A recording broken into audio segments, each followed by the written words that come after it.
mitigate traffic congestion. For example, applying artificial intelligence techniques to reduce traffic congestion, to anticipate the creation of congestion and mitigate them in advance, and also to make sure that emergency vehicles will always have green route, which means have open route for them to get to accident location or to get to the hospital. So again, during the last 10 years, we have done network contribution in this direction in collaboration with IBM Ireland and with Transport for Greater Manchester. And finally, the third topic, the most exciting one, and the most recent, is about the use of connected and autonomous vehicles to ensure high safety of transportation and better control of traffic efficiency.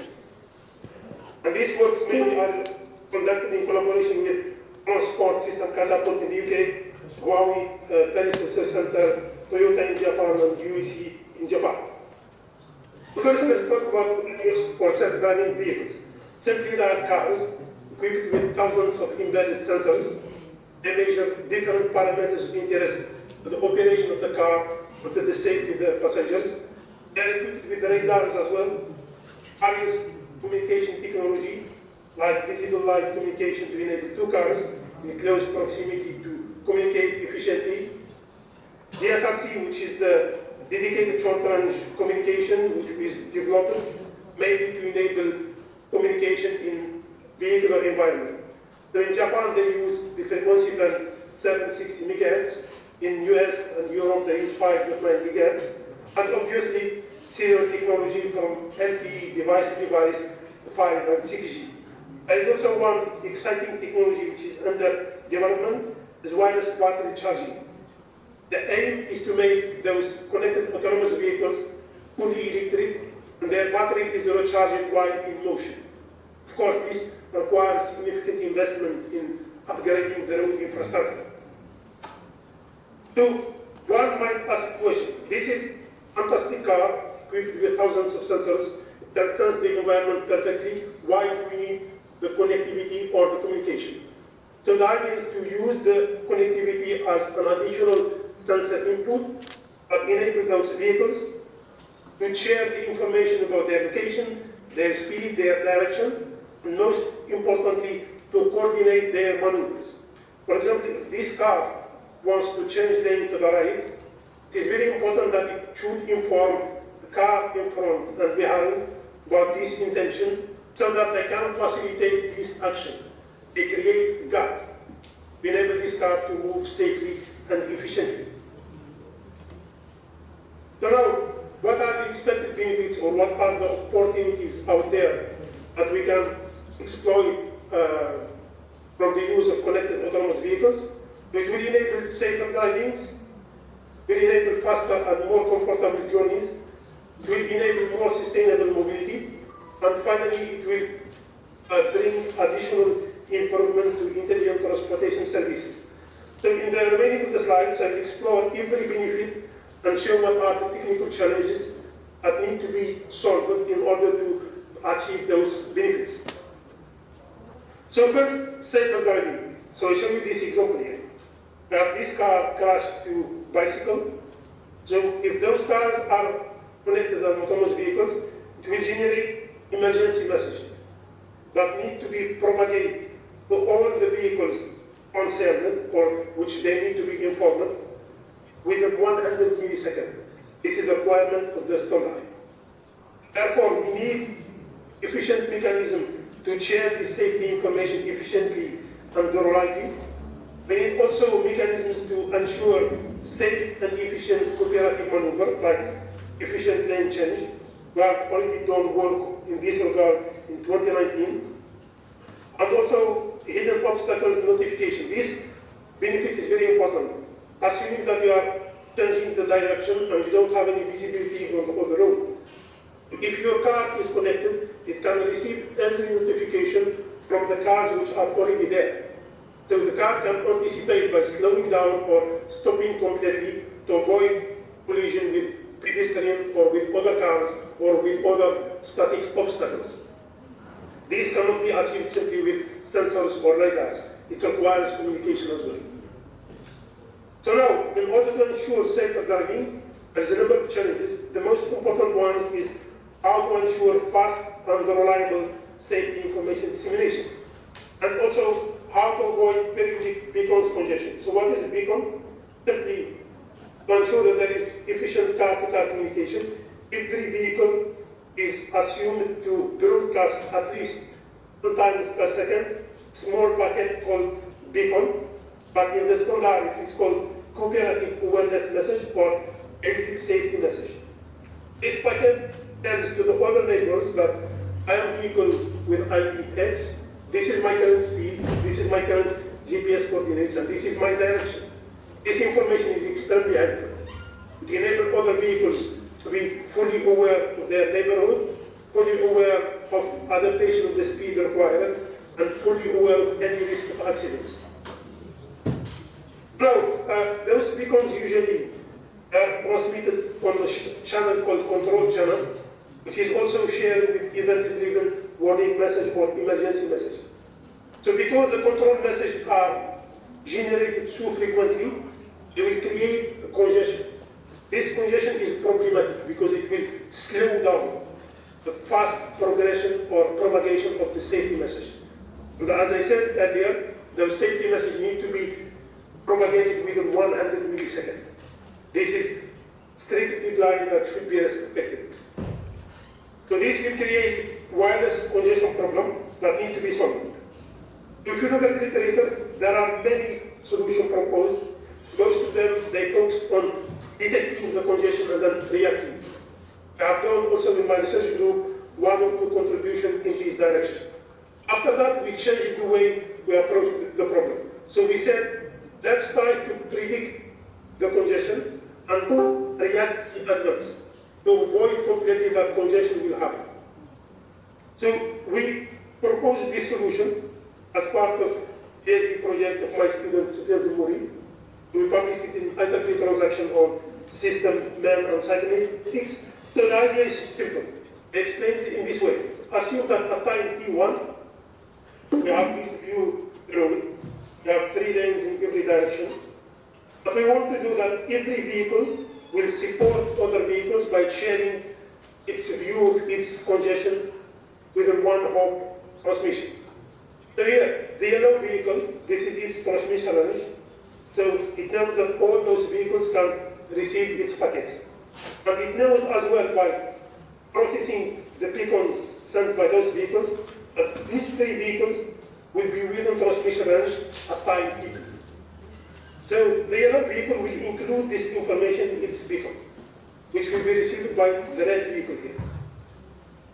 Then the red vehicle at time T1, it has already a vision about what is the expected congestion in its neighborhood at time T2. So the T1 will use a number of algorithms we propose to adapt its transmission rate and power of the beacons at time T2. And as a result, it will either completely avoid the creation of the congestion state or simply reduce the impact of the congestion state because it has reacted in advance. And the same mechanism will be used by every single vehicle. And because this information added is very small information that it does not add additional computing nor communication overhead. And the benefits are significant. So before we evaluate this solution, we simply, first, we need to understand what will be the optimal one-hop neighbor size. We have done extensive simulation, and we have found that in order to achieve collision rate below 5%, we need to have neighborhood size of around 28. So this is, if you look at the window between 20 and 40, which I zoomed in here, you see that around 28 we have the best collision rate, which is around 5%. And this was the objective of the work. So we have applied this neighborhood size, and we evaluated our scheme against 3 standard schemes and one of our previous one. In terms of collision rate, we achieved most of the time our objective, which is staying below 5%. Obviously, when the density exceeds 60 vehicles per kilometer, we go beyond 5% slightly, but we are still better than other works. In terms of busy ratio, so according to the study in the literature, it should be maintained around 40%. So here, you see our scheme here, we are below 40%, but in the highly congested scenario, we are around 38, which is good enough compared to other schemes. But we are doing some work to try to get it to 40% while respecting a collision rate below 5%. So, the second, after controlling the congestion, the second step is how to ensure that the safety messages are disseminated quick enough with high reliability level, so that all the vehicles that need to know about the accident, they can take certain action to avoid further accidents on the road. For that, the key question, when we have an accident here, this vehicle is crashed, the question is, which other vehicle need to retransmit this emergency message? How many of them? And which vehicle is the most suitable to forward the message? To avoid unnecessary retransmission and repetitive collisions. So for that purpose, we have proposed what we call the broadcasting protocol. Simply, the idea is to define a fully distributed algorithm. If the receiver of the emergency message will calculate probability based on the distance to the next junction and based on the quality of its while state. And then, the waiting time will depend on this probability. The higher the probability, the lower the waiting time. And also, to handle the problem where two vehicles might have the same probability, we add this random value, which is between 2 microseconds and 9 microseconds, to avoid or to reduce probability that two vehicles have the same waiting time. So this is the results we got. So in terms of packet delivery ratio, we are almost around 97%. And in terms of the end-to-end delay, we are still very competitive compared to distance-based.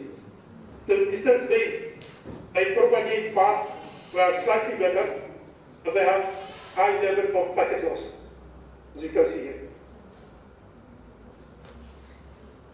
So another aspect which we believe that it was very original contribution in RCP, and we redefine the way we consider the region of interest.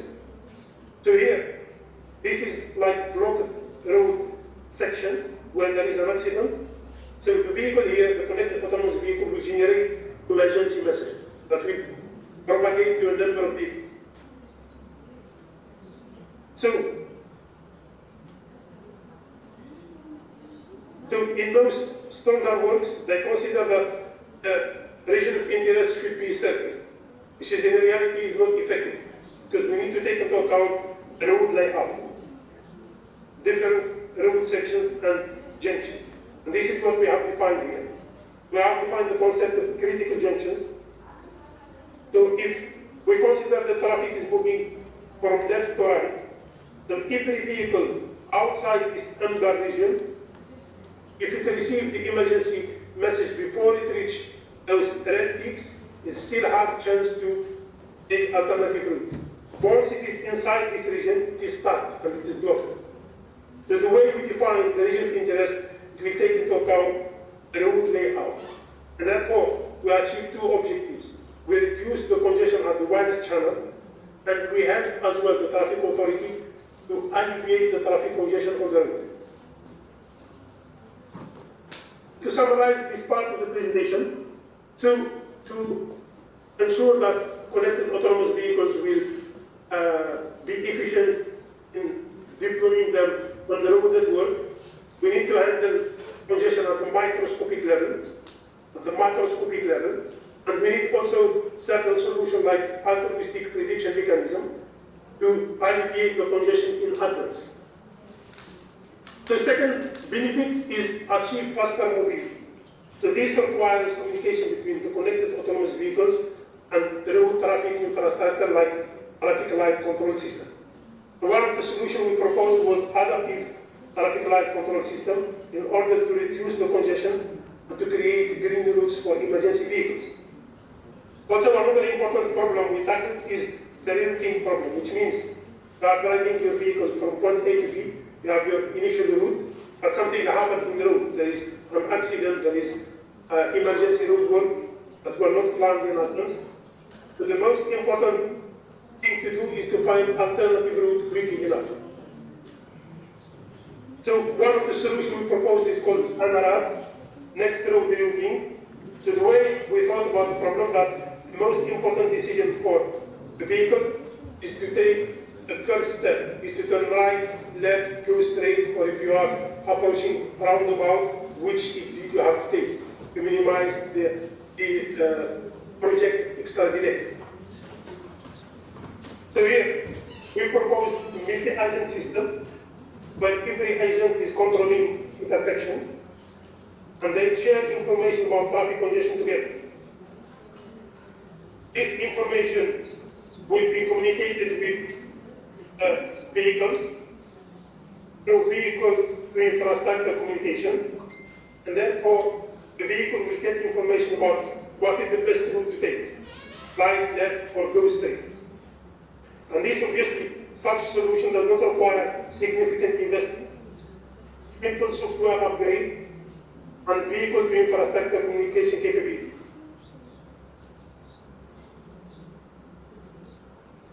So here, for example, we evaluated this solution using two maps, grid map, where we created an accident in the middle, and also using random road network, which is the city of Cologne in Germany, where we create an accident here in the middle.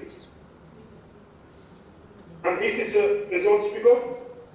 So on 8x7 grid map, NRR performed similar to finding the shortest route or fastest route. But for city center of Cologne, you see there is significant improvement in terms of percentage of improvement in average travel time, around 32%. For planning time index, there is even better improvement up to 60%. So what does it mean, planning time index? So for example, if I leave my home at 8 and to get to my work at 9, which is 1 hour in free flow traffic, the planning time index of 2 means that to take into account the unexpected congestion, we need to plan for 2 hours, and so on. So the improvement in planning time index is very important, which means always be able to reach your destination within acceptable travel time. Now, this problem of rerouting will get worse or more challenging with electric vehicles. So there is extra constraint that we need to take into account, like the limited battery capacity, limited number of charging stations. Here in the UK, for example, the number of EV charging stations is still very low compared to the fleet of EVs on the road. Long waiting time at station. Because of this limitation, at least you have to wait, if you find single car charging, you have to wait for an hour to charge your battery. And also significantly long battery charge time. Now, for example, the minimum time required to charge the battery is around 20 half an hour. And another problem is range anxiety. Most drivers in the world, they don't want to buy fully electric car because they worry that the battery no charge doesn't get them to their destination. So the third benefit is about clean mobility. So most of advanced connected vehicles, I have this mechanism of cooperative adaptive cruise control, which means two cars, they share information about their expected increase in speed in advance. So we achieve smooth acceleration or smooth deceleration, which will, in consequences, generate less CO2 emissions. For example, the cooperative adaptive cruise control would be very challenging when we consider plateau of tracks. This is example of tracks developed by Tesla. To efficiently integrate them into transportation system, we need a new algorithm to determine what is the frequency of platooning, what is the optimal length of plateau, what is the optimal speed, the gaps and distance to surrounding traffic. And also, what would be the impact of having platoon of trucks on the road, on the infrastructure, especially bridges and so on. Now, one of the recent works we have done about using electric connected autonomous vehicles to tackle the traffic congestion is called Coalition, which I will present next week in VTC. So the idea is very simple. It is inspired from wireless communication. So those who work in wireless communication know that we have cognitive breakthrough technology. For example, if you are connected to a given wireless channel and it is crowded, you try to sense other wireless channels, you find wireless channel underutilized, you jump to it, use it, and come back. Same thing here. So we have, in most European cities, we have reserved lanes for buses, which are most of the times underutilized.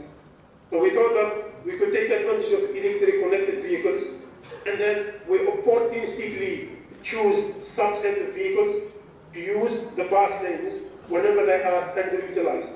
Therefore, we speed up the progress of vehicles, and at the same time, we use the available road infrastructure capacity in more efficient manner. For that, we have classified the vehicles into three categories: prioritized vehicles, which are buses, and carpooling vehicles, non-prioritized vehicles, and VIP vehicles. So the VIP vehicles are subset from MP vehicles, which are temporarily chosen to use the priority lanes based on certain metrics. So we need first to determine what is the priority lane hosting capacity, what is the required load reduction in other non-priority lanes. We take the mean value. And the second question, which vehicles need to be chosen to use the bus lane? We have three criteria: the power source, obviously we give priority to electric vehicles, remaining travel distance, and accumulated waiting time. So the result is very interesting, as you can. So this is a small demo video that explains how the system works. If you look at the upper window, we have the traditional road traffic on normal road network. So the gray lane is the bus lane, very reserved for buses, most of the time is underutilized. The other black lanes are for normal traffic. Here at the bottom, the bus lane changes periodically or opportunistically to accommodate normal traffic whenever it is underutilized. When the color becomes black, which means some vehicles are chosen to use this lane. When it becomes gray again, only buses are allowed to use it. You can see how it changes frequently. So this solution can even work for normal vehicles if we have certain infrastructure that can support it.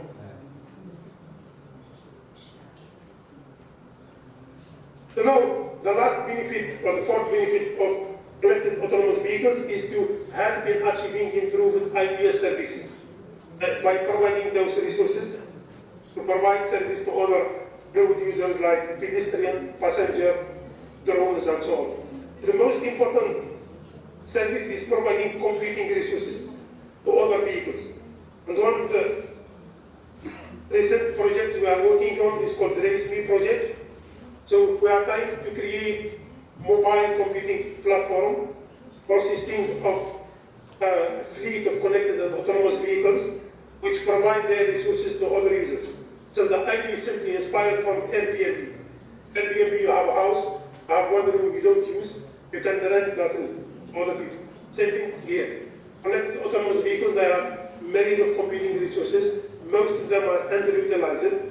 You can create a new business model where they can rent those to other users.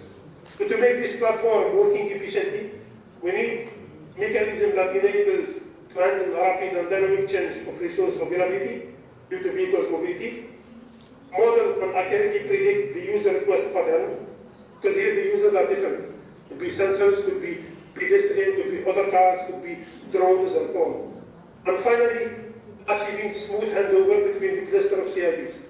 So one of the techniques that could be used is AI, configurated learning, but again, there is cyber attack risk that could target the clients like the vehicles. And all these problems we are trying to tackle on RACE project, which we started just this September, but will last for 3 years. So now we will move to connected and autonomous vehicles on the sky, which are unmanned high-end vehicles. So according to a report published last year by the Department for Transportation in the UK, they expect by 2030 there will be around 1 million UAV on the sky, supporting different civilian and military applications, which could contribute up to £45 billion to the UK economy. So currently there is a lot of things going on in the market of UAV worldwide, and there is billions of pounds and US dollars investment to improve this technology, and you can see the results of the current war in Ukraine and the excessive use of drones for the military operation. So we are more concerned about the civilian application of this technology, and based on these statistics you can see the market of surveillance inspection. So UAVs are heavily used for the inspection of critical infrastructure across different business domains. According to statistics, the real estate budget has reduced OPEX by 45%, operational cost. It is also extensively used in emergency response situation, and it will significantly improve the automation of rescue operations and also reduce the cost of involvement of the human operators. Same thing, it is widely used for delivery by Amazon, for example. In USA, they use drones mainly for last mile delivery, for cargo position to achieve faster delivery of products. So now, the use of UAVs is fantastic. It will bring a lot of benefits, but it has a number of challenges as well. Like, what is the optimal placement strategies when we use swarm of drones or fleet of UAVs for different applications? What is the optimal coverage techniques to ensure that if one drone needs to recharge its battery, we can reorganize our service to ensure full coverage to the environment. Third challenge is the optimal energy consumption strategy. This is mainly for researchers who are working on battery manufacturing. And finally, how to ensure autonomous navigation with minimum or zero human intervention. And this is was the focus of one of my PhD projects, which is the path from automation to autonomy. To give you an example, in the UK, for example, the firefighters are not allowed to operate drone without a pilot. So every drone used by firefighters is operated by a pilot, qualified pilot, and it needs to be always within its visible line of sight. I know they are not allowed to use any automation or autonomy for drones. So our objectives in this PhD project is to develop cooperative and path planning and lightweight path, develop task redistribution offloading strategies, and recharge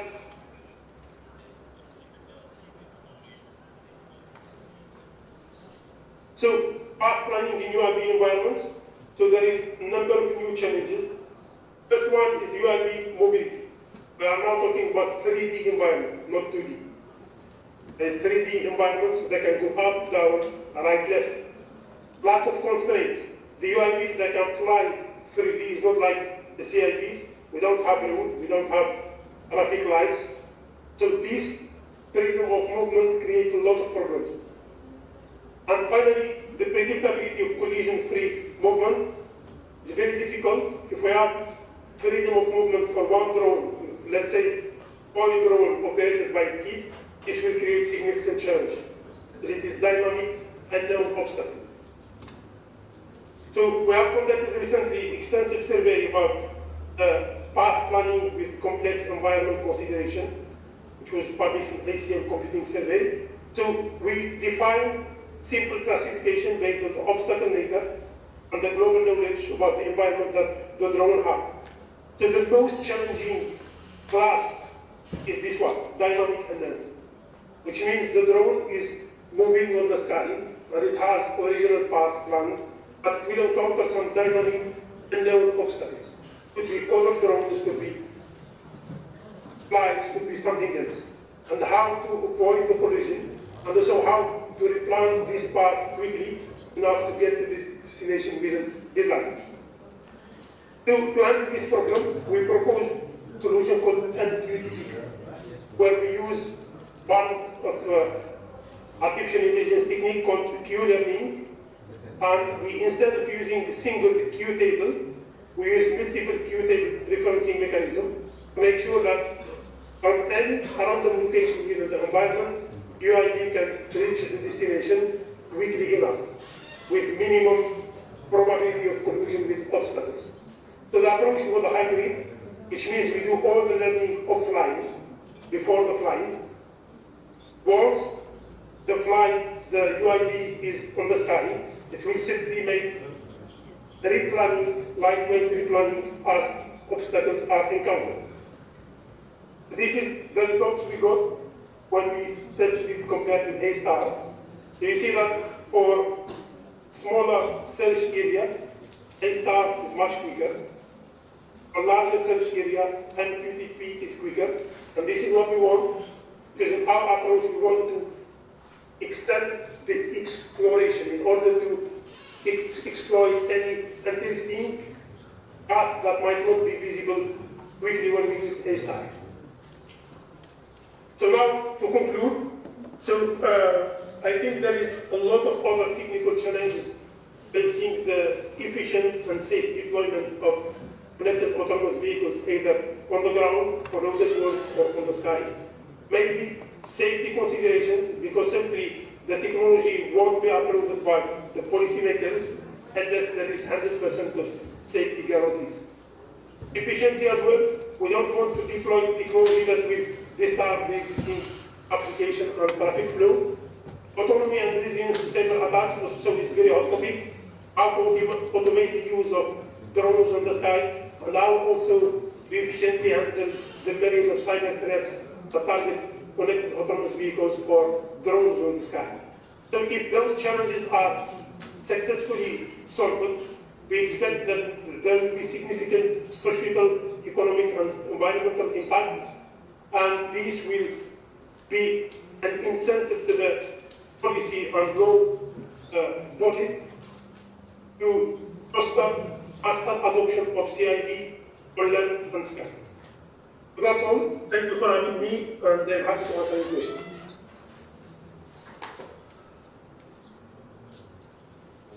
Thank you, Dr. Jahad.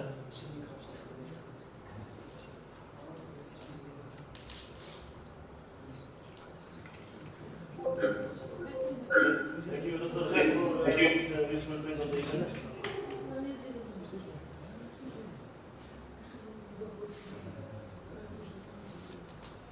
Dr. Jahad, you hear me?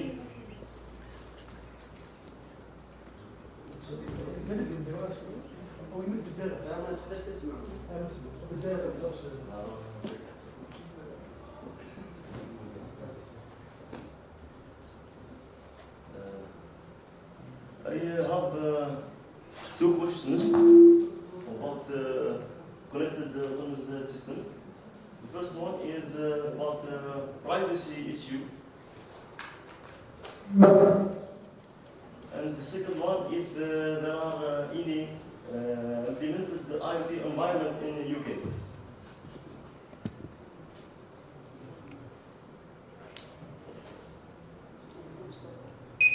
I think that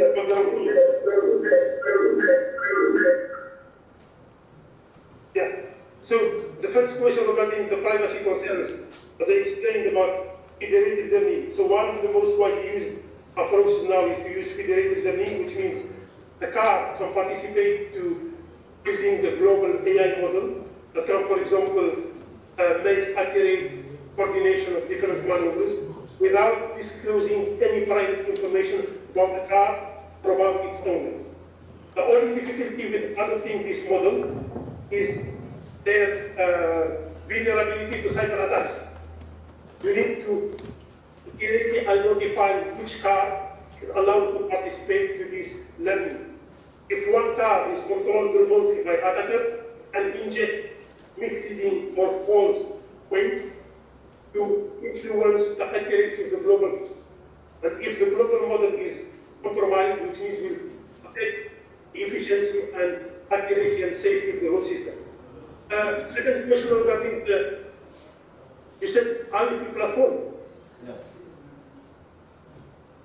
Yes, there is many IoT platforms involved, and some of them are already open, that you can add their own additional sensor to do certain things in the platform. But in terms of connected autonomous vehicles, there is many pilot studies over the world. One of the companies called Oriba Mayra, based in city of Coventry, they have their own highway dedicated for testing connected autonomous vehicles. So you can, let's say, develop car-to-car communication mechanism, and you can test it in that highway. It is simply dedicated for connected autonomous vehicles. And this is the company that I will be working with them from January 2024. Hopefully we can have our own solution tested in real autonomous cars.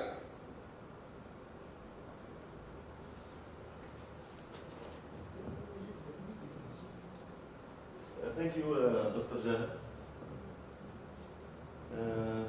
Is there any questions in the assistant?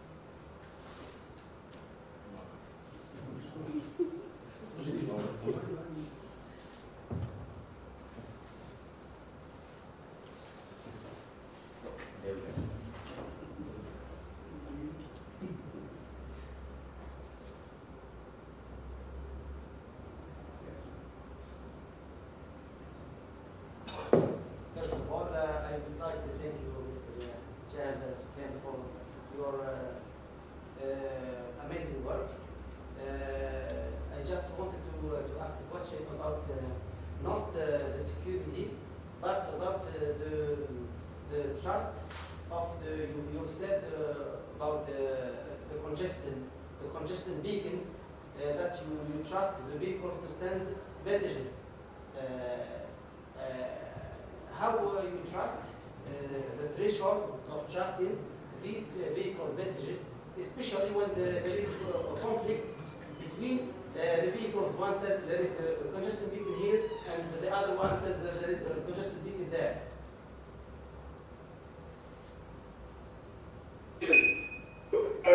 That's true, yeah. It's a real situation. For example, if one car involved in an accident and to cheat about its location at a given time. That's very realistic case that has a valid and strong incentive by the car.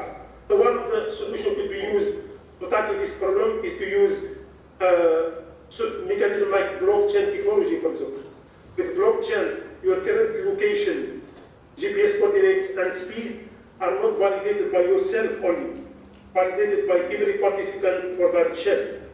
So even the cars in your surrounding, I approve your position at that time. If you cheat about the position, for example, your GPS coordinates are X1, Y1, and you say, no, I was at X9 and Y10, this advertised false information in the beacon won't be approved.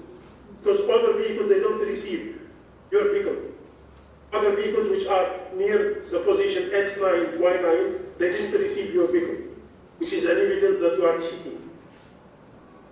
So there is already some solution for that based on blockchain technology.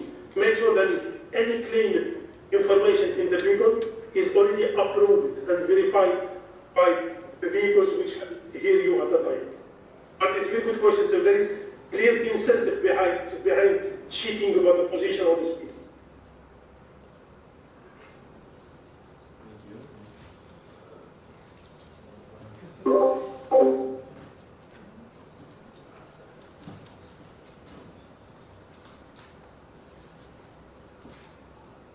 Mr. Jahid, you say that in perspective work or currently work that you integrate the 3D model. 3D models for freedom. What is the advantage of this information?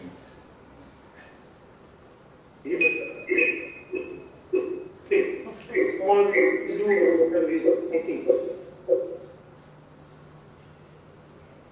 Okay, can you repeat? I didn't hear. Someone else was talking as well, so I didn't understand. You say.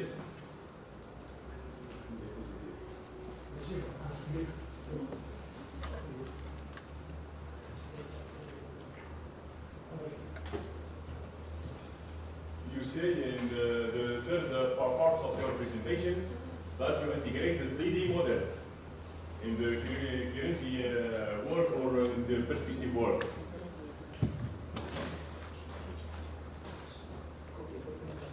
For advanced aeronautics, have objects moving in 3D environment. So as opposed to the cars which are moving in 2D and we have constraints. For the drone, there is 3D environment, which means it adds more challenge in predicting the next step or the next movement. As opposed to the cars, we know that the car is restricted by the road layout, traffic lights and so on.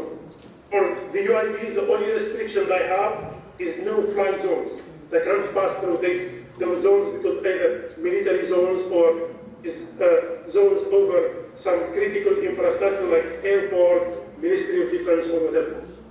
Otherwise, they have freedom of movement. And as I said, when you plan your path, for example, if you want to add autonomy to the path planning, simple kids playing with the toy drone. Now the kids, they have these aerial drones for education. They just misuse that toy, it can create big problem to drones. Because it may act as dynamic unknown obstacle, but you can never predict its movement. And it could be significant risk of collusion with other drones. This is what I said about 3D environments. So the level of challenge will be much harder in this case.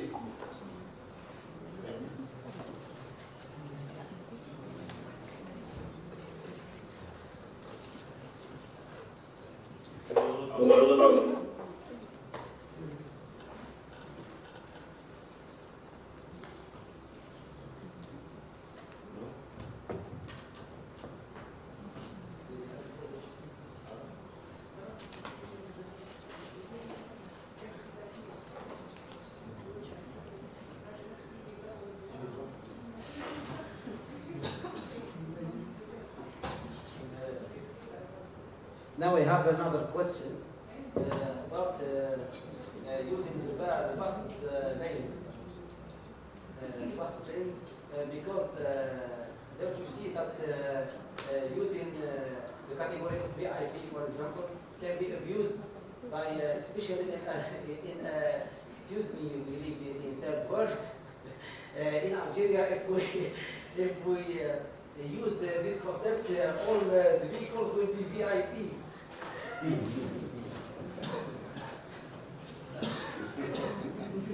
What I said about that, this is mainly, so the way we simulate and evaluate is under assumption that 100% of traffic is connected and autonomous vehicles, which means they respect the regulations, they don't abuse. They're absolutely right.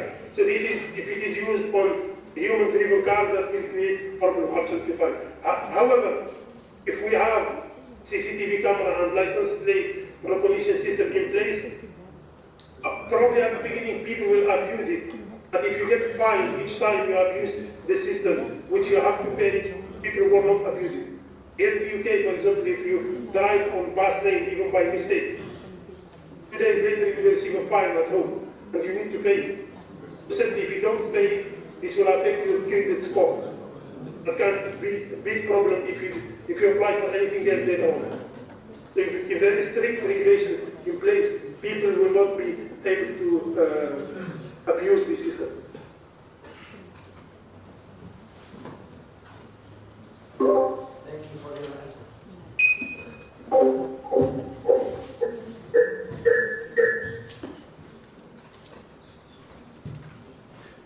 إذا ما كانش لسه أسئلة أخرى زملاء.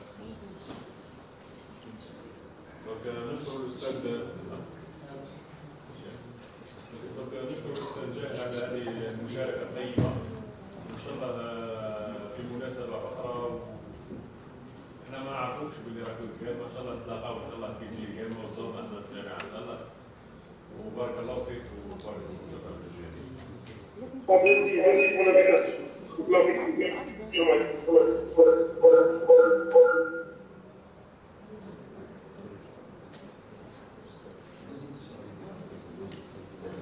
Donc on passera directement à la deuxième session. qui sera présidé par أستاذة بوساحة وأستاذة زهرة اليوم.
Assalamu alaikum. Good morning, everyone. My teacher, my colleague, glad to meet you in my mother university. Before I start, I would to thank all the team of the organization team of the first National Conference on New Educational Technologies and Informatics to give us this great opportunity to gather again in our mother university. So I'm glad to meet you like assistant chair today. Our session contains four presentation. Let us start with the first one, which entitled Formation automatique de groupe d'apprenants par une méthode de classification multilabel. This presentation will be presented by my teacher Nordine Gouasmi, Lamia Mehnan, my teacher Yassine Lafifi, and Randa Ben Amira.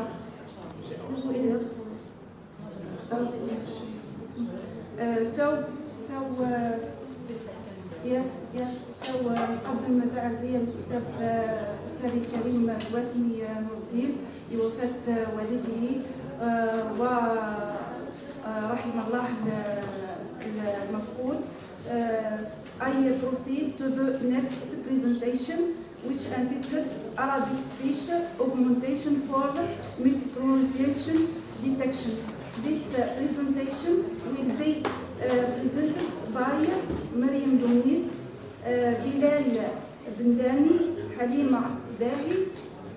Before I will start, I would remember the presenters that each presentation will take 15 minutes, including question and response. So you are welcome.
Good morning, everyone. Good morning. First of all, I would like to introduce myself. So I am Mariam Lounis, and I am a PhD student affiliated to the LISCO laboratory of the Department of Computer Science in Beji Makhtar University. So the area of my research is focused on language learning in CAP systems, and today for this conference I will present our study on Arabic speech augmentation for mispronunciation detection. So first of all, let's take a look at our presentation plane. In the background problematic and research motivations, we will explain what are CAP systems and what does mispronunciation deal with in this field, the constraints and also the constraints that motivated us to conduct this study. In the research area and the related work, I choose two papers that I will share with you, and the two papers are inspired us, me and my team, to perform the system. Then we will see together the proposed method that is divided into two main sections. The results, we will highlight the results and share a diagram of the whole method, augmentation and classification. And finally, we conclude with future work and any questions you may have. So, here we have the CAP systems, computer-assisted pronunciation training, or CAP systems. They are the CAP systems try to identify mispronunciations for the learners of second language, and as we can see by detecting errors in their pronunciations. And as we can see, the CAP systems are a key component of computer-assisted language learning. And under the CAP systems, we find the assessment unit, and there the mispronunciation detection, which is the core part of my research field, and also for this study.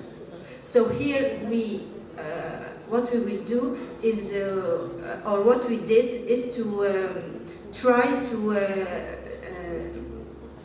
give a solution by using transfer learning algorithms in a supervised way to perform a binary classification for mispronounced samples or well-pronounced samples in Arabic language.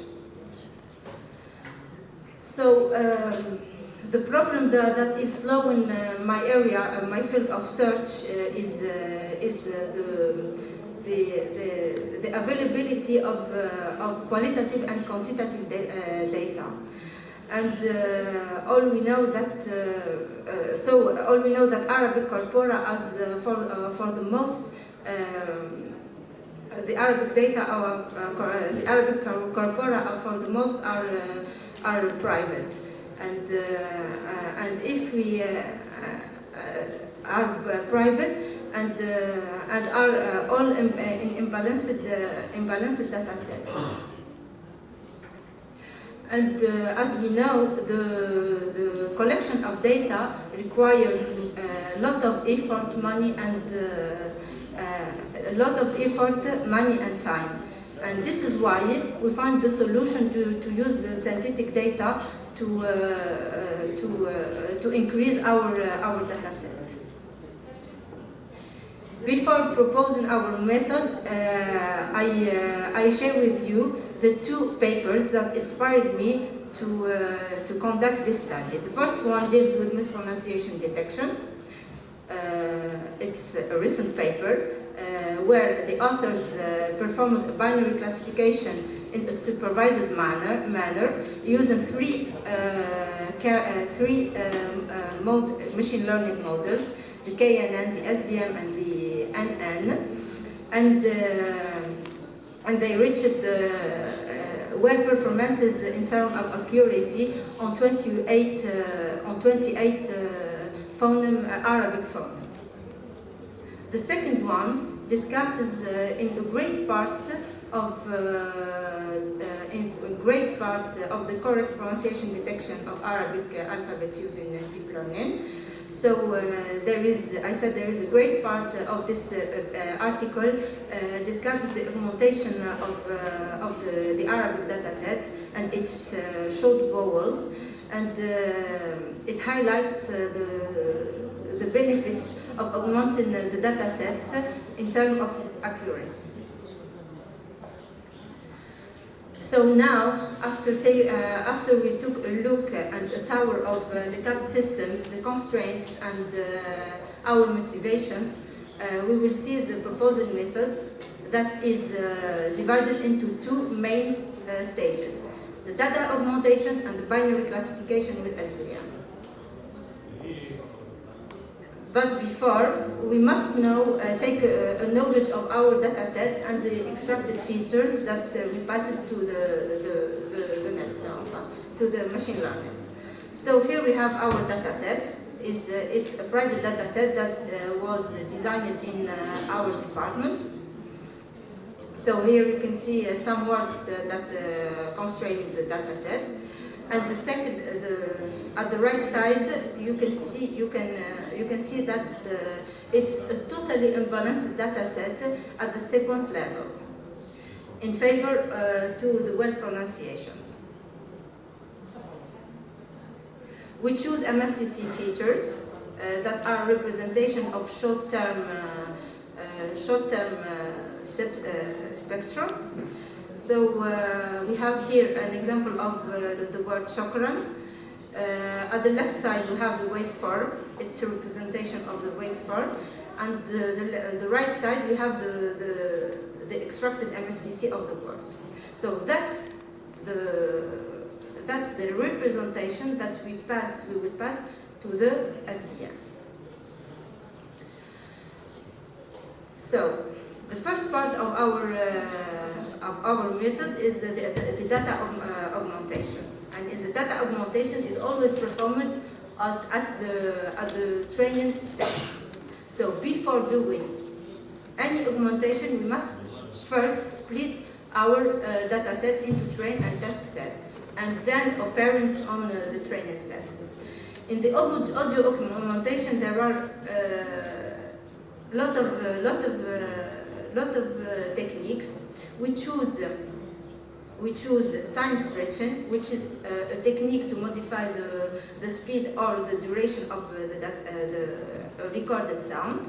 And the second one is the pitch shifting, which is a recording technique that allows us to change the pitch,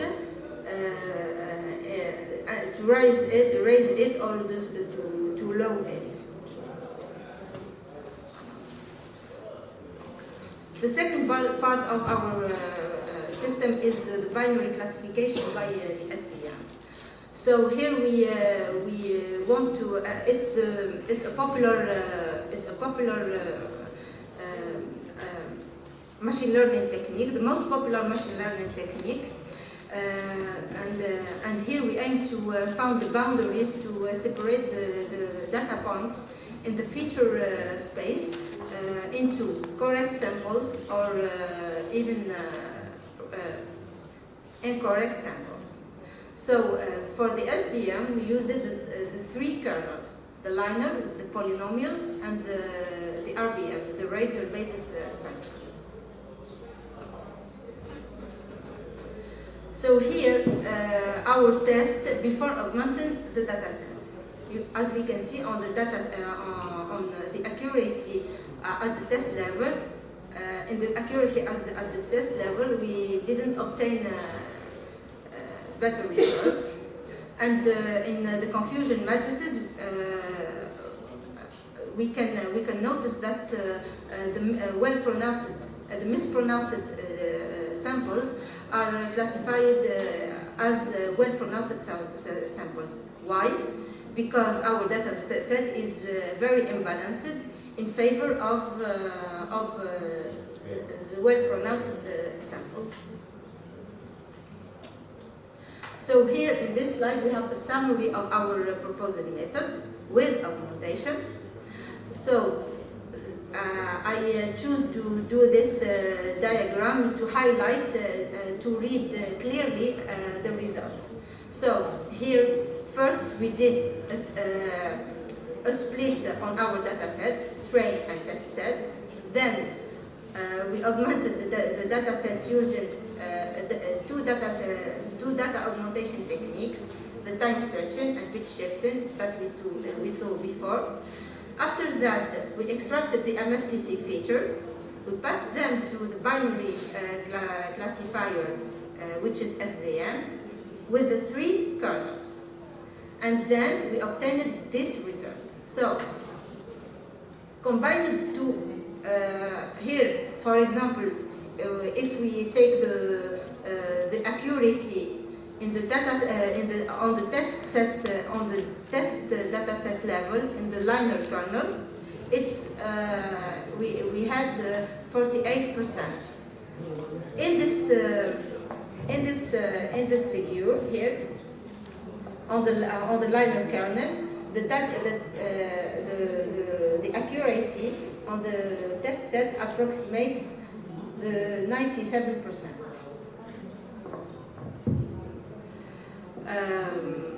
We have also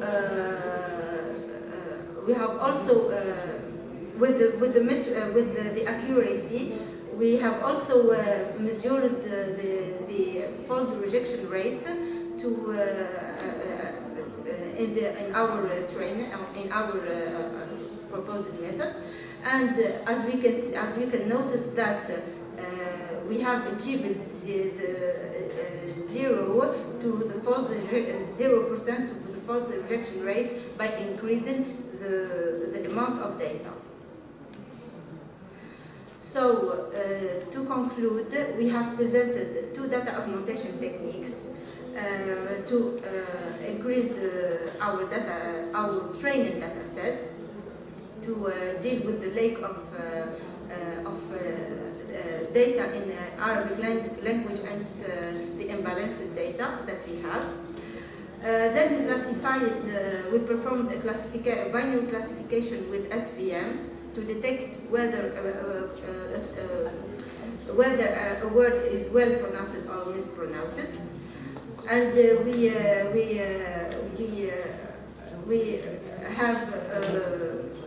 we achieved better accuracies and we reduced the false rejection rate. In the future work, we aim to try deep learning generative models for data augmentation as GAN and autoencoders.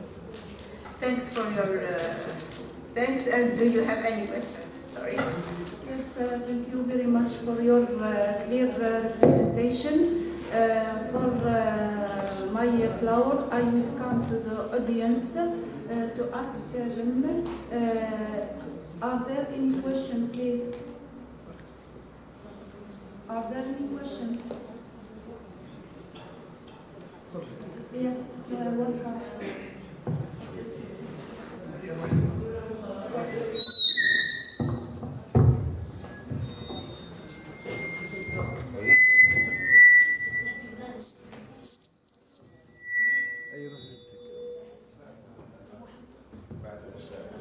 تكون شو فصلية برك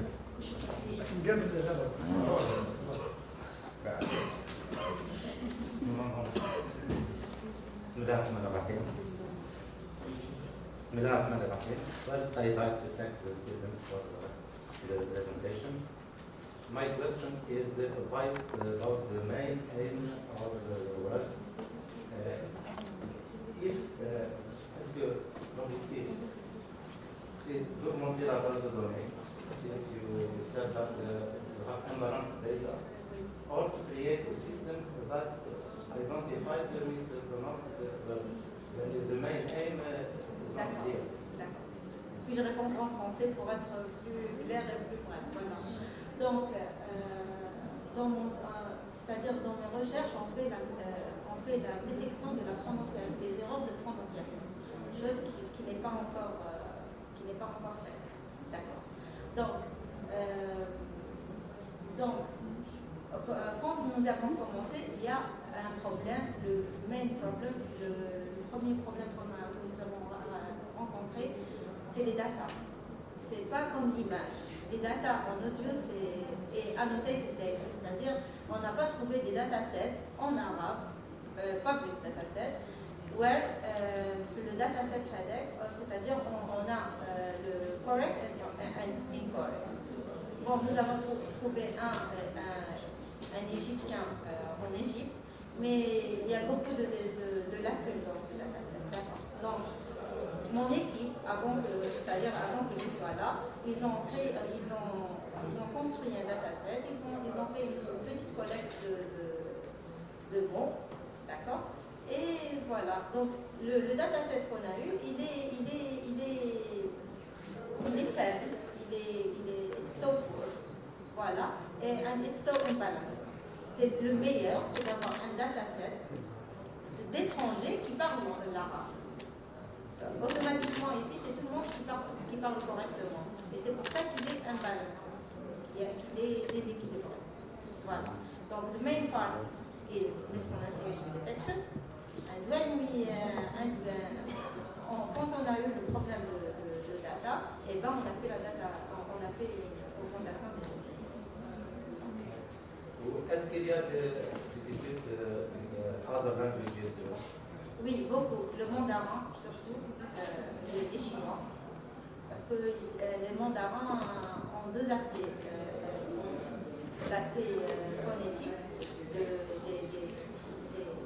des syllabes, et l'aspect tone. C'est-à-dire, même moi, quand je parle anglais, il y a l'ajjalita. C'est-à-dire, il y a le côté L1 language in the tongue. Voilà, dans le temps. Ici, beaucoup aussi. Et il y a aussi des datasets publics. Et quand on voit la qualité des datasets en anglais, c'est pour ça qu'ils peuvent améliorer leur modèle. Les modèles existent, c'est les données qui n'existent pas. C'est ça le souci. Si on essaye de récupérer ce qui se fait en anglais, en mandarin même, et on essaie de l'adapter sur la langue arabe. C'est pas le problème n'est pas le modèle, parce que carrément nous avons la machine qui comprend les signaux et les caractéristiques. C'est ce qu'elle voit, la machine. Donc, mais on n'a pas les données. Voilà. Merci. So thank you for your response. You are welcome, my colleague Sania. Je vous remercie pour votre présentation. J'ai 2 ou 3 questions avec des propositions sur le domaine. Inch'Allah. Ok. أول حاجة je propose comme عندك c'est-à-dire data set ولا في الكوليك تاع data set ولا الكرياسيون تاع data set. أول حاجة حابة نعرف اسكو قاعدة تخدمي على لي مو ولا تخدمي على كاركتير وحده؟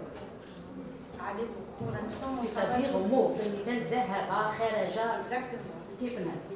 دركا حبيت نقول لك حاجة هذا المشكل تاع الميس pronunciation نقدروا نجيبوه من عند أطفال حبيت ولاد صغار مش واحد كبير الولاد الصغار هما اللي يبداو عندهم المشكله هذه ما يعرفوش يقراو ما يعرفوش ينطقوا حبيت نولد سورتو لي كريش ودوكا يعني كنت تقدري تلقاي كيفاه تكوليكتي تخدمي مع دي زونفون دي زونفون اللي عندهم المشكله هذيا تاع كيما نقولوا يعطيك الصحه عبالك وكن يعني سورتو كي قلتي ما عندناش داتا سيت وتكريي بتاعهم بوركوا با ما تورينتيش بير فهمتيني سي اون سوليسيون اللي نحب نبروبوزي دي سوليسيون. Alors our data set is based on speech children. C'est des enfants qui ont donc, parce que normalement, oui. pour entraîner un tel modèle et pour avoir les mispronunciations, Yes. voilà, il nous faut un non-native corpus, non-native, c'est-à-dire un français qui parle l'arabe, un anglais qui parle l'arabe. Comme on n'a pas eu ça, donc on a fait justement, comme vous l'avez dit, avec des enfants. يعطيك الصحة وي ستادير الداتا سيت تاعك اللي شفتها يعني ماهيش كيما نقولوا فولمينوز فيها ما عادش قدام لا باس كامله. Nous avons 144 oui, samples. Mais il faut comprendre une chose aussi. C'est-à-dire, on travaille sur les mots, d'accord? Mais si on travaille sur les phonèmes dans ce dataset, ou les kbira. Oui, bien sûr, oui. Voilà. شوف الامبالانس هذيك سور كيل باز c'est-à-dire صرات هذيك النون بالونسي هذيك c'est-à-dire بارابور لقيتو باللي يتهضروا ملاح اكثر من اللي ما يتهضروش ملاح. Oui.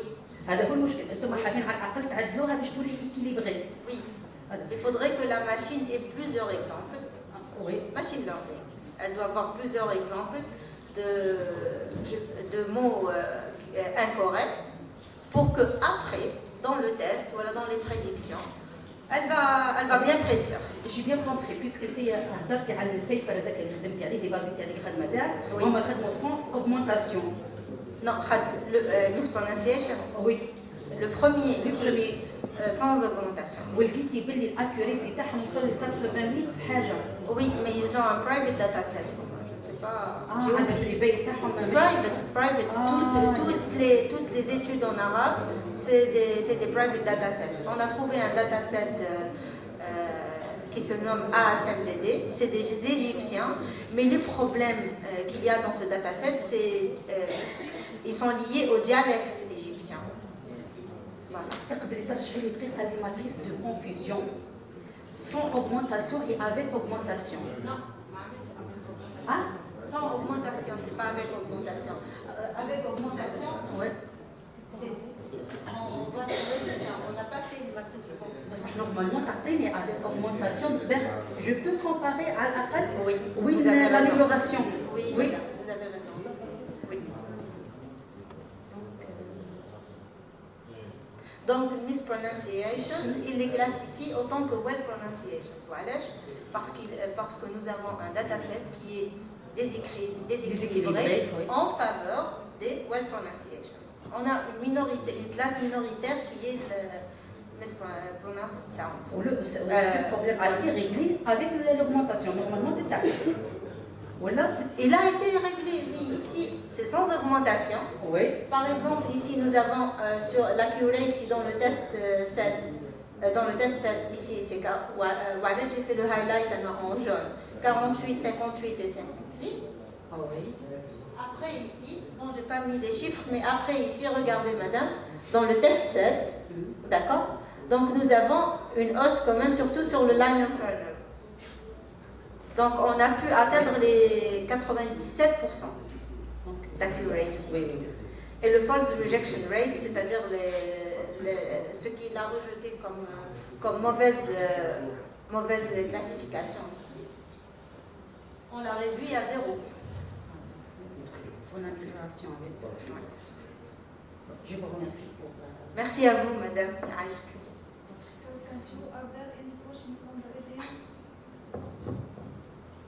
Salam alaikum, juste une petite proposition suite à ce qu'a dit Madame Trissi. Oui, Madame.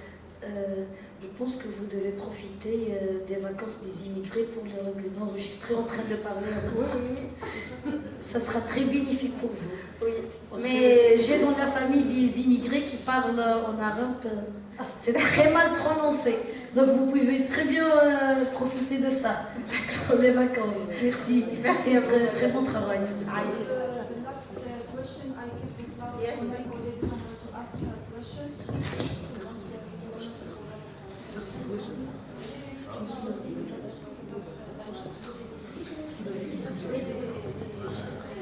Oui.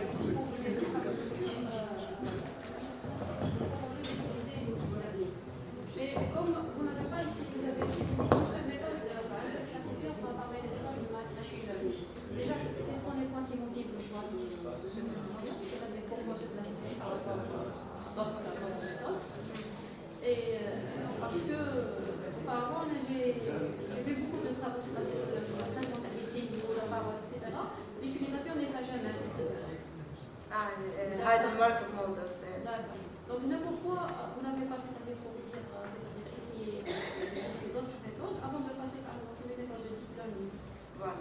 D'accord. Donc déjà, ce qui nous a motivés pour utiliser les MFCC, le SVM. Les SVM. Voilà, justement parce que nous avons choisi les MFCC qui sont, par exemple, pour un MFCC, nous avons jusqu'à 40 MFCC, les coefficients. D'accord.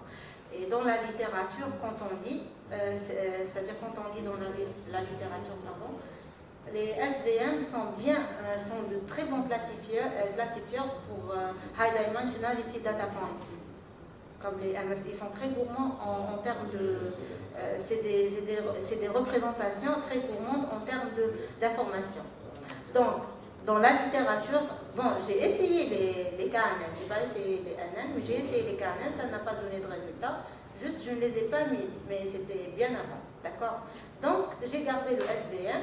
Après le SVM, comme ça a été ma première expérience avec le machine learning et tout, il faut comprendre aussi que je viens de très loin, de 2010, mon master est de 2010, voilà. Donc, voilà, ça m'a donné de bons résultats et puis c'est tout. C'est ça. Maintenant, pour votre seconde question, madame.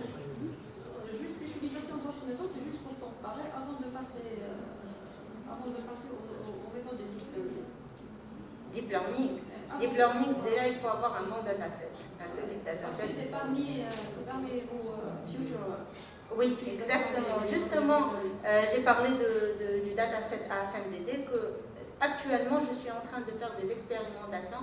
J'ai fait de la génération entre-temps, c'est-à-dire le temps de présenter cette conférence. L'été, on a fait des expérimentations et on est arrivé à de bons résultats.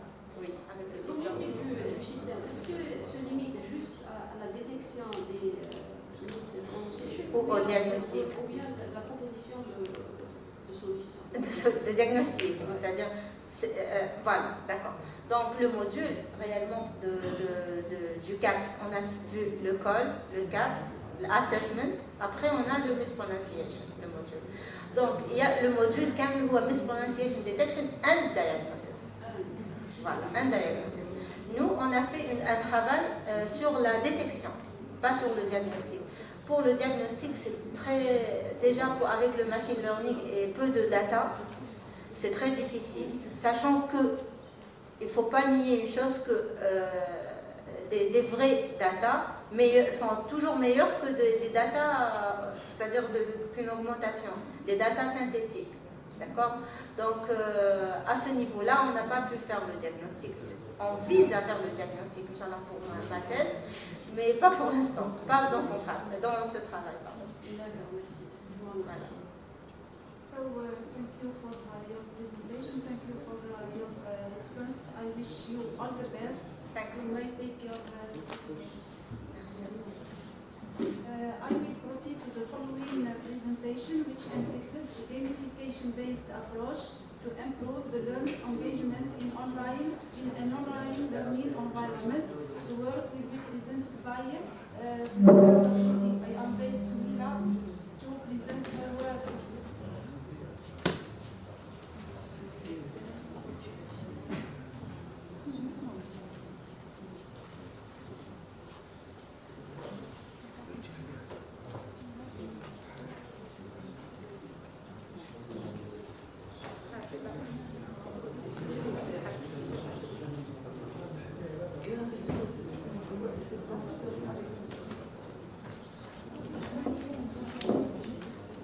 You have 20 minutes to present your work, Sumila.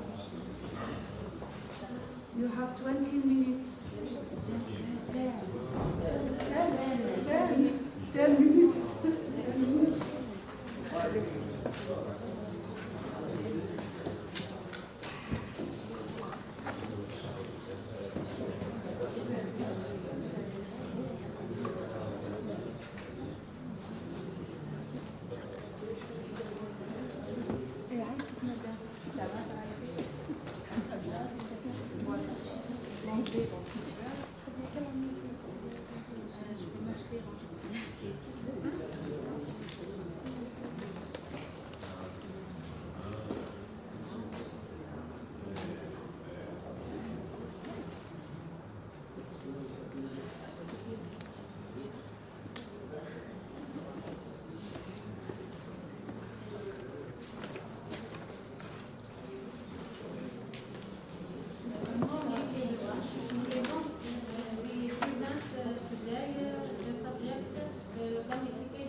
learning environment.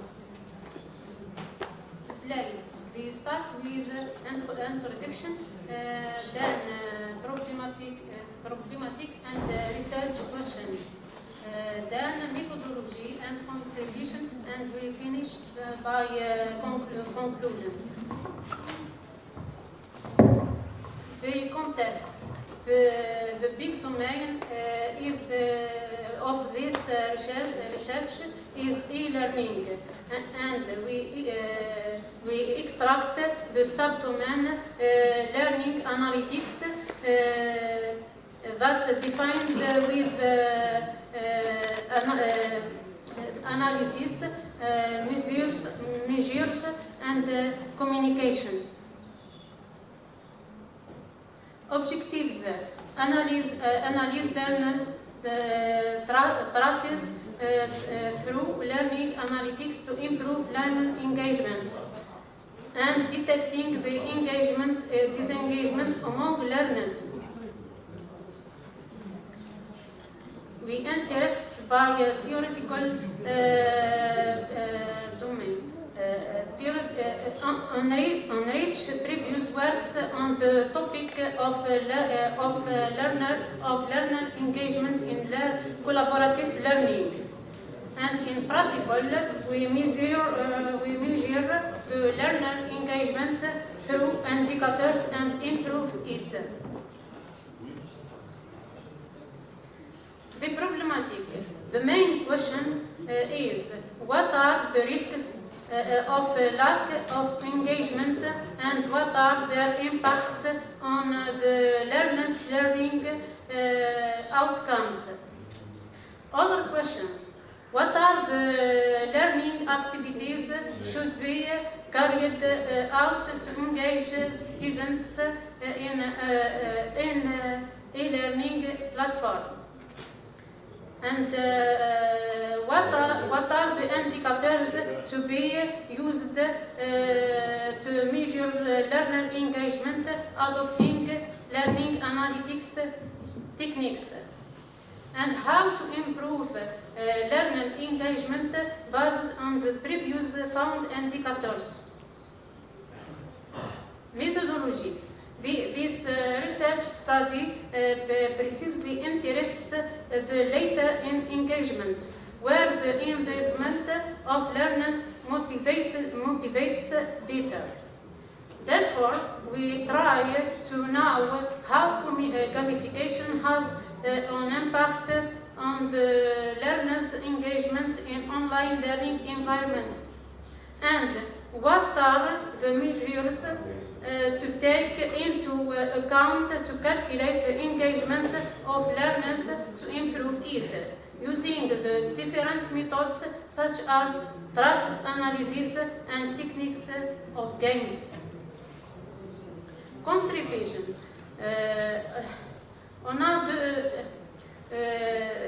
The two plane is in theoretical and practical plane. The figure 1 illustrates the process of calculating and improving learner engagement from learner traces. We start with the learner module, as this module calculates cognitive action such as the learner's MCQ, multiple choice questions, score, and well as behavior actions such as login onto the platform, consulting and downloading learning resources, publications posted and shared by the learner, etc., and then stores them in the learner module. Then the system analyzes these traces from the trace management system and sends them to the engagement calculations module to calculate engagement according to the Formula 1 for cognitive engagement and Formula 2 for behavior engagement, and normalizes in it according to Formula 3. If the engagement of the learner is down, then we recommend an element of games. Otherwise we analyze the behavior engagement again.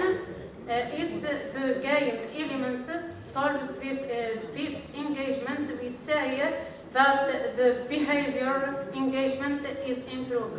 Else we recommend another game element. Proposition. We have focus, cognitive and behavior engagement. Then we have proposed an approach based on the gamification technique to improve student engagement. With the system earning XP points and the adaptive game which are used to increase the learner engagement. Future work. In future research, we propose to use other games to further measure and improve learner engagement and apply to more groups of learners. Furthermore, we plan to implement online learning environments adopting the proposed approach and then test it in real situations. And thanks you for your attention. So thank you for your presentation. I will come back to the audience. Are there any questions? Are there any questions? Yes, Donc, je vous remercie pour votre présentation. Vous avez travaillé sur comment, c'est-à-dire quantifier l'engagement de l'apprenant dans un MOOC. Dans un MOOC, ça est caractérisé par l'utilisation des éléments de gamification. Donc,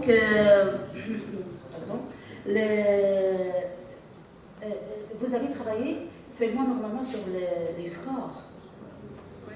Pour le cognitif, l'engagement cognitif pour le score. Le score. Malgré, dans le gamification, il y en a beaucoup d'éléments. On peut intégrer les scores, les levels, feedbacks, leaderboards. Tous ces éléments jouent un important rôle pour l'amélioration de l'engagement. عليه بازيتي غير على الاكس بوينتس غير على لي زيليمون تاع اللي خاصه باللي سكور مالغري قاعده نقول لك باللي نقدر ناتيري لونجاجمون نعرف اسكو لونجاجمون تاعو كبيره ولا صغيره سيلون دوطخ زيليمون عليه بازيتي غير على السكورز في الكونيتيف دون لو كا تاع لونجاجمون كونيتيف. L'engagement cognitif, puisque basé sur le score, puisque نقدر نكالكوليوها à partir des questions de QCM ولا les problèmes غير اللي خاصة بالكونيتيف ميم الفيدباك عنده علاقة بالكونيتيف. أنا باغ اكزومبل نعطيله ما عباليش انايا ان اكزرسيس وبعد ما يجيبش ان بون موين نعطيله ان فيدباكس قدر يروح له قدر ما يروحلوش. باغ اكزومبل نعطيله ان كور نزيد نقول له روح اقرا ونزيد نعاود له ليفالياسيون تاعو. وعلاه ما نزيدش ندخل هذوك لي زيفالياسيون اللي شافهم ابارتيغ من الفيدباك اللي عطيته له يزيدوا يدخلوا في بيسك انت خدمتي غير على الاسيسمنت سوفلاين. حبيت نقول لك باللي vous pouvez c'est-à-dire extendre l'approche تاعك en intégrant plusieurs indicateurs مش غير لي سكور. يعني باش توصلي باش تكون لونجاجمون تاعك لا كونتيفيكاسيون دو لونجاجمون تاعك تكون عندها اون فالور كيما نقولوا حنايا قريبه وبروش صح ديتكتيها ولا تحس بها لازم ديري اكستنسيون. لازم il faut intégrer d'autres indicateurs. C'est juste des conseils. ديري ريكومونداسيون ديري انترفونسيون. Est-ce qu'il y a une intervention في السيستم تاعك؟ كيف هي الريكومنداسيون؟ وش يريكوموند؟ Quel type de recommandation? يريكوموندي ان جيم في C'est-à-dire d'une manière statique. ما عباليش عليا كي تشوفي لو سكور ما عباليش انتر سا سا ما عباليش تعطيلو ان اوتر جيم. حبيت نبروبوزي عليك هنا كون تنكوربوري لي سيستم دو ريكومونداسيون هما يعملوا لا ريكومونداسيون بصح هاد لا ريكومونداسيون ما بقاتش بازي باغ اكزومبل على ستيل دابرونتيساج بازي سور لو تيب دونجاجمون سور لو نيفو دونجاجمون. حبيت نقول لك ثاني الواحد العكس. Vous pouvez incorporer des systèmes de recommandation qui recommandent les types de games. معليش مرة يخدم بالجيم بصح واش en prenant compte quoi? En prenant en considération le niveau d'engagement.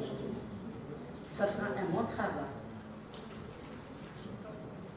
Donc je vous souhaite une bonne continuité pour l'axe. Other questions? There are not other questions, so I have a question for you, Suhila. Like to know the researchers in this field divide the engagement in three kinds: the behavioral, and the cognitive, and the affective engagement. Why to ignore the third one? Puisque affectif is plus délicat les deux autres. خلينا نعبر واحد ما نعرفش باسكو باه نعرف لي كراس تاع لابرونون في التيب هذا تاع الانجاجمون اللي خليناه ندخل سي بلي ديفيسيل. Plus difficile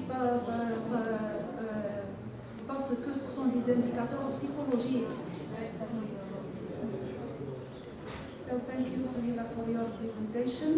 I give the floor for my colleague Zahra if she has a question.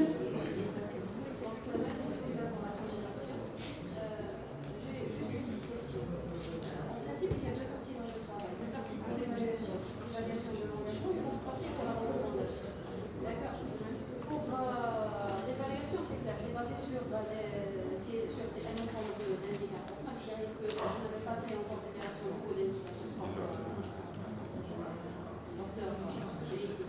déjà mentionnés.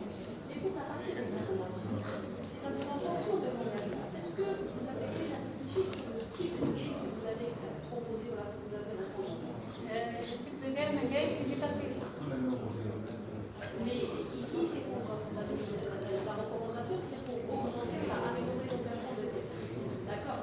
Donc, c'est-à-dire prenez n'importe quel game, c'est-à-dire juste en faire la recommandation. Dans la recommandation, ça sera par rapport c'est-à-dire le game est-ce qu'il est adapté par rapport au engagement, c'est-à-dire la structure terre, le scénario, c'est quoi, ça sera quoi, est-ce que vous avez pensé à ça? Parce que moi, c'est-à-dire j'ai déjà travaillé sur ça, c'est-à-dire l'amélioration. Le problème, c'était la proposition de la recommandation, ce n'était pas l'évaluation. L'évaluation, c'est des indicateurs 1, 2, 3, 4, 5, 6, etc. On propose des formules, etc. Bon. Maintenant, qu'est-ce qu'on peut proposer pour améliorer? En fait, c'est-à-dire qu'il faut réfléchir dedans. C'est-à-dire l'activité, le game, etc. C'est-à-dire la structure dedans. D'accord? Quel type? C'est-à-dire on ne peut pas dire qu'on va proposer un game pour améliorer. C'est toujours le type d'activité. Il est constitué de quoi? D'accord? C'est-à-dire la structure interne à ce game, etc. D'accord?